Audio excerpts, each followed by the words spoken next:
मंडी की सीट से कंगना रनौत को टिकट मिलने के बाद देश भर में नॉनसेंस बयान के चर्चे और खर्चे की बात होने लगी है। देश को 2014 में मिली आजादी, पहले प्रधानमंत्री सुभाष चंद्र बोस से लेकर पप्पू के बयान सहित कंगना ने जिस तरह से भगवान राम का अवतार पीएम मोदी को बताया है, कोई और पार्टी के लोगों ने यह बात कही होती तो उसके खिलाफ कोर्ट में अब तक कार्रवाई हो गई होती। प्रदेश कांग्रेस राजीव गांधी पंचायती राज संगठन के राज्य सह संयोजक हीरापाल सिंह ठाकुर ने कहा कि कंगना रनौत प्रदेश की भले ही बेटी है, लेकिन बेलगाम और बदजुबानी के मामले कंगना ने सारी हदें पार कर दी है। चुनाव लोगों के मतदान से जीता जाएगा, बदजुबानी से नहीं। 10 साल से युवाओं को साल में 2 करोड़ नौकरी देने के वादे में नाकाम रहे, अब इनके पास जनता के सवालों के जवाब देने के लिए कुछ नहीं बचा है। कंगना के प्रधानमंत्री को भगवान श्री राम का अवतार बताने के बयान पर हिमाचल राजीव गांधी पंचायती राज संगठन के राज्य सह संयोजक व मंडी और हमीरपुर संसदीय क्षेत्र प्रभारी हीरापाल सिंह ठाकुर ने जुबानी हमला किया है। कहा कि भाजपा को मंडी लोकसभा सीट से कोई नेता नहीं मिला, कंगना रनौत को टिकट दिया है। कंगना अपने दौरे में किसी भी नेता को कुछ की बदजुबानी कर रही है। प्रधानमंत्री मोदी को कभी विष्णु और कभी राम का अवतार बता रही है। उन्होंने कहा कि मोदी का नाम लेकर चुनाव जीतने की गलतफहमी में कंगना मंच पर भी रामलीला जैसे प्रदर्शन करती देखी जा रही है। एक्चुअली भाजपा हाईकमान के पास इतिहास की कोई समझ नहीं है और जनता को मूर्ख समझती है। कोई उम्मीदवार चुनाव लड़ना नहीं चाहता था। कंगना रनौत को इसलिए टिकट दे दिया भाजपा ने क्योंकि पिछले 6 माह से 8 माह से जब से उनकी महाराष्ट्र में वहाँ के उनके भवन को लेकर अवैध कब्जे के ऊपर जो थोड़ी कार्रवाई पिछली सरकार ने की थी, वहाँ शिवसेना और जो कांग्रेस की लाइन सरकार थी, उनके ऊपर जैसे ही हमलावर हुई तो भाजपा को वो लोग नेता अच्छे लगते हैं जो विपक्ष के नेता के ऊपर बेतुकी बयानबाजी करें, जिनको कोई ज्ञान नहीं है और सीधा वो हमला करे बड़े परिवार के ऊपर या सीधा मुख्यमंत्री के ऊपर। कंगना रनौत को एक ग्लैमर गर्ल है, ठीक है, हिमाचल की बेटी है, मंडी की बेटी है, परंतु उसको जो है हिमाचल की ना यहाँ की संस्कृति का पता है, ना ज्ञान है, ना उसको राजनीति का पता है।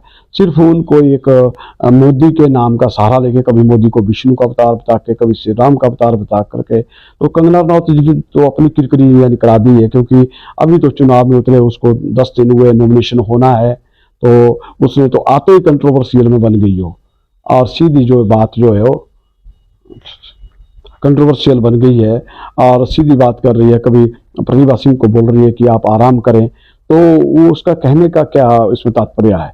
क्योंकि कांग्रेस ने अपना उम्मीदवार दे दिया है और हमारा युवा जो लोक निर्माण मंत्री, हमारे विधायक और मंत्री है विक्रमादित्य सिंह जी, वो बहुत जल्दी उनका नाम आने वाला है और हमारा ये चुनाव बहुत अच्छा रहा है और पीछे लोकसभा का जो हमारी सांसद सदस्य है तो उसका कार्यकाल बढ़िया रहा है और आने वाला जो हमारे 13 लाख जो उम्मीदवार यहाँ से बनेंगे या बन गए हैं, तो हमेशा बात मुद्दों की करते हैं, तो लोकसभा में हमारी आवाज़ उठाएंगे और वो हिमाचल का आने वाले के समय में जिस तरह से अनुराग ठाकुर जी ने अपनी कोशिश की कि केंद्र में जाकर बड़ा ओहदा लिया, तो ऐसा आने वाली सरकार हिमाचल में होगी कांग्रेस की, राष्ट्र स्तर पे होगी, तो विक्रमादित्य जी को भी कोई मान सम्मान मिलेगा। तो एक अच्छा उम्मीदवार हिमाचल प्रदेश और लोकसभा मंडी के लिए बहुत अच्छा उम्मीदवार रहेगा। जहाँ तक कंगना रनौत की बात है, उसका मंडी से दूर दूर का, भले ही वो रहने वाली यहाँ थी, बॉम्बे में उसका एक घर है और वो कई बार बता चुकी है कि मैंने बॉम्बे का घर ही मेरा असली घर है और फिल्म दुनिया की सिने स्टार रही है और कई बार वहाँ भी कंट्रोवर्सी में रही है। तो ये राजनीति में तो हमें हर मुद्दे पहलू पे आने चाहिए, उस पर बात करनी चाहिए। ये यानी फिल्म इंडस्ट्री नहीं है, ग्लैमर की दुनिया नहीं है कि यहाँ आप जो पैसे के लिए सब कुछ करें। यहाँ तो राजनीति, यहाँ तो लोगों से जुड़े मुद्दों से आपको बात करनी पड़ेगी। जो अब वो लोकल भाषा, मंडयाली भाषा का उपयोग कर रही है लोगों को अट्रैक्ट करने के लिए, वो कुछ नहीं चलेगा। क्योंकि भाजपा के हर जगह उम्मीदवार, चाहे अन्य हमारे चुनाव क्षेत्र है, उनको एक ही सहारा है, ना उनके पास महंगाई मुद्दा है, ना बेरोजगारी मुद्दा है, ना उनका 10 वर्ष का कोई कार्यकाल रहा है जिसमें उन्होंने काम किया है। सिर्फ उनको है कि मोदी के नाम के सहारे पे हम चुनाव लड़ेंगे और जो ध्रुवीकरण की कोशिश की जा रही है सनातन के नाम पे और राम के नाम पर, ये भाजपा लगी हुई है और ये इनका हिडन एजेंडा है और पिछले 10 वर्षों में उन्होंने यही किया है, आने वाले समय भी ऐसा करेंगे। परंतु 2024 के चुनाव में भाजपा अपने मंसूबों में सफल नहीं होगी। और जहाँ तक कंगना रनौत की बात है, इसका तो आप दूर की बात छोड़ो, ये तो पार्लियामेंट के पहुंचने की बात छोड़ो, ये चुनाव ढंग से लड़ रहे, वही बहुत अच्छी बात है। जयराम ठाकुर जी विपक्ष के नेता, पूर्व मुख्यमंत्री हिमाचल प्रदेश से, जिस तरह से अब धूमल जी के यहाँ दरबार में जाके आदमी बढ़ रहे हैं, तो उस पर सबकी क्या टिप्पणी है? जयराम जी बतौर मुख्यमंत्री जब हिमाचल के, तभी वो विफल रहे हैं हिमाचल को अच्छी सरकार देने में और विकास करवाने में। यहाँ तक उनका ड्रीम प्रोजेक्ट जो मंडी में एयरपोर्ट बनना था वो भी नहीं बन पाया, और जहाँ तक उनका प्रशासन के ऊपर उनकी पकड़ बहुत कम थी। अब वो मजबूरी में धूमल के यहाँ जाकर के वो ये दिखाना चाहते हैं कि भाजपा की एकता के लिए आप काम करें, परंतु जब धूमल जी को ही चुनाव हराया था इन लोगों ने, तब ये लोग कहाँ थे? तो ये तो भाजपा का अंदरूनी मामला है और लोग जानते हैं, धूमल जी भी जानते हैं कैसे उनके साथ क्या किया है। आज अगर जयराम जी वहाँ जा रहे हैं, वो तो मौका प्रस्ती और अवसर बात की राजनीति है और वो होनी नहीं चाहिए, परंतु आजकल वो कर रहे हैं। उनको हर समय कांग्रेस दिखती है, मुख्यमंत्री दिखते हैं। आपदा के समय भी वो राजनीति करते थे, उन्होंने अपने आप कुछ नहीं किया, उनके विधायकों ने कुछ नहीं दिया, लोगों को कोई मदद नहीं की।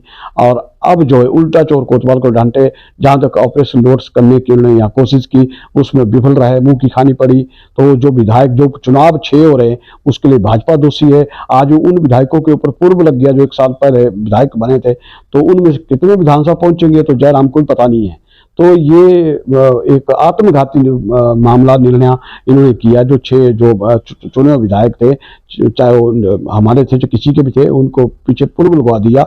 तो ये तो जनता उनको सबक सिखाएगी। मुख्यमंत्री जी हमारे 4 लोकसभा जो चुनाव हो रहे हैं और उपचुनाव जो हमारे 6 हो रहे हैं, उनके ऊपर बहुत बड़ी असयोग्य प्रत्याशियों की अपनी टीम दे दी है और 1-2 दिन में लिस्ट आ जाए, क्योंकि हमारा अंतिम चरण में चुनाव होना है हिमाचल प्रदेश का और हमारे पास बहुत समय है।